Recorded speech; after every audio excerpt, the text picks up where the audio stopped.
सुप्रसिद्ध psychologist William James यांचं एक छान लेख मी आज एका पुस्तकात वाचला.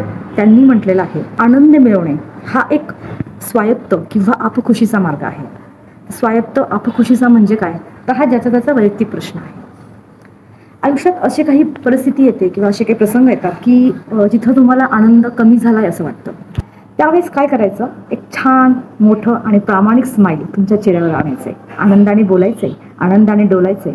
जणू काही तुमचा आनंद तुमच्या आजूबाजूच आहे, तो कुठेही तुम्हाला सोडून गेलेला नाही.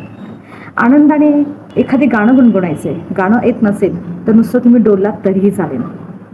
एक दीर्घ श्वास घ्यायचा आहे आणि सोडायचा आहे, खांदे जरा मागे ढकलायचे आणि अशा ह्या पूर्ण तुम्ही बनवलेल्या ह्या वातावरणामध्ये सहज का होईना तुमचा आनंद तुम्हाला नक्की सापडेल.